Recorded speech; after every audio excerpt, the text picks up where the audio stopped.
Taller de las Ideas. Soy Selena Ruiz y hoy vamos a desempacar una historia que me hizo pensar mucho sobre el poder de las palabras y la importancia de la educación.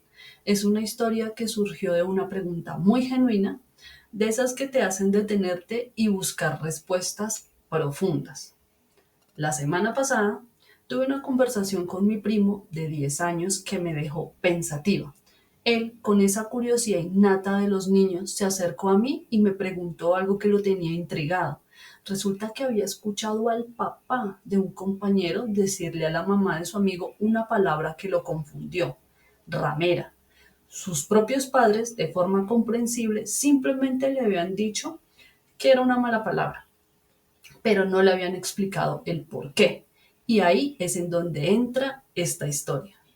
Mi primo, al no entender la razón detrás de esa calificación, vino a mí y claro, como la curiosidad de un niño es un motor imparable, no podía quedarme solo con un es una mala palabra. Sentí la necesidad de ir más allá, de buscar no solo el significado superficial, sino de dónde provenía esa palabra, su etimología, para que él entendiera un poco mejor el uso despectivo en ese contexto, más exactamente en su colegio.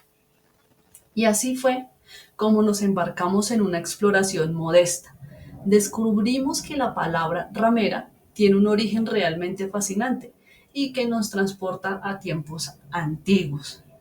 La palabra ramera proviene del latín, específicamente de la palabra ramus, que significa rama. Sí, como las ramas de un árbol, tal cual como lo oyen.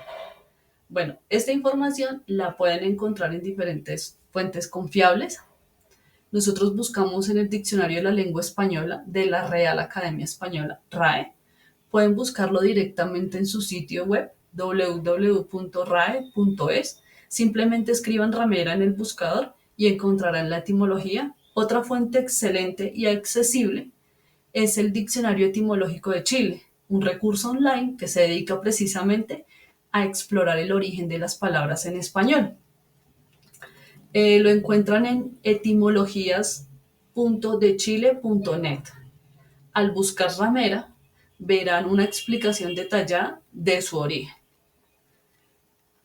Y entonces, ¿qué tiene que ver las ramas con una palabra tan cargada de connotación negativa? La historia es la siguiente. En la antigua Roma y en otras culturas, las prostitutas a menudo ofrecían sus servicios en las afueras de las ciudades o en zonas menos transitadas, a la sombra de los árboles o en arbustos. Se dice que a veces incluso decoraban estos lugares con ramas para indicar su presencia o el tipo de negocio que se realizaba allí. De ahí que la palabra ramera comenzara a asociarse con ellas, haciendo alusión al lugar donde ejercían su oficio. Este origen nos muestra cómo las palabras pueden estar ligadas a realidades y costumbres de épocas pasadas. Lo que comenzó como una referencia geográfica o contextual evolucionó para convertirse en un término despectivo y peyorativo utilizado para denigrar a las mujeres que ejercían la prostitución.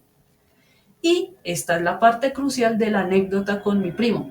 Explicarle el origen de la palabra no solo le dio un significado, sino que le permitió entender por qué es una mala palabra.